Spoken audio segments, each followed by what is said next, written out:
mendampingi ada rasa kekhawatiran, itu pasti tidak mungkin tidak. Karena paling tidak itu 3 hari ataupun maksimal itu 4 hari. Jadi melihat cuacanya. Kalau cuaca misalnya semacam ini ataupun ini enggak berani 2 hari. Nah, ketika selang antara yang insek kemudian fungisida masuk jadi satu, kemudian kita selang itu 2 hari kemudian apa ini masih berfungsi atau tidak. Kalau 5 hari jelas yang petani melon akan ada rasa kekhawatiran pasti ada. Karena jamur itu pasti untuk sangat rawan sekali jamurnya. Mending Bapak kalau khawatir inseknya atau funginya atau herbinya atau apa atau itu yang berbau kimia itu didulukan aja, kita belakangan ditunda nggak apa-apa. Kalau kejadiannya seperti itu, pokoknya minim 5 hari Pak. Jadi jarak insek dengan yang ini 5 hari. Nah makanya ketika ini masuk 5 hari, sekarang masuk di 5 hari, berarti 5 hari ini masuk kan setelah 5 hari baru insek lagi 10 hari. Ya jadi interval pertama masuk 1 misalkan. Insek masuk, kita nunggu 5 hari kemudian baru diobat pakai pupuk, pakai eco farming, eco farming lah. Baru setelah eco farming masuk, nunggu 5 hari lagi. Nah, 5 hari ini kan bagi saya ada rasa khawatiran karena 10 hari resikonya sangat besar untuk tanam ini. Nah, rata-rata ini yang dari organik itu agak kesulitan di petani melon di situ. Karena rentan waktu 10 hari ini.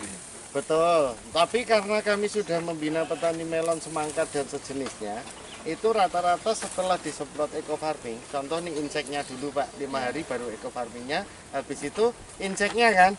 Nah setelah dipupuk kita itu daya tahannya mulai terbentuk Pak. Jadi kalau memang mau tes, Bapak jangan lahannya semua, berapa baris saja, kita mau buktikan.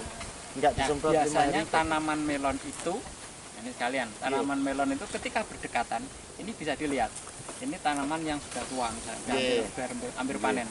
Tapi tanaman kecil, maka daunnya pun juga akan mengikuti daun yang ada di dekatnya.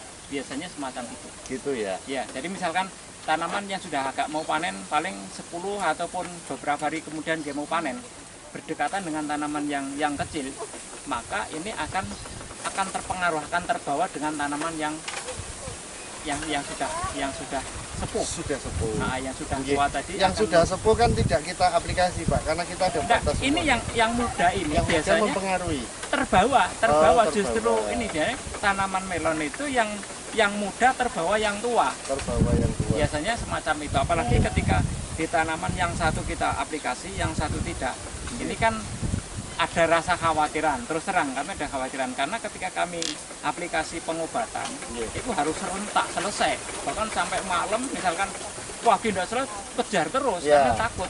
Betul, itu saya biasanya paham. Petani di ini yang biasanya punya jeda waktu Pak, ini umur sekian, ini yang lebih tua duluan, itu dikasih jarak, pasti ada jarak tanam Pak. Jarak tanamnya itu biasanya kalau saya saranin teman, jaraknya agak dijauhin dikit Pak. Bahkan ini ada yang selisihnya ada, misalkan sini yang tua, itu yang kandang ayam itu yang ini satu aliran itu kena di lingkungan radius kurang lebih 200-300 meter itu masih kena dampak dari tanaman yang tua.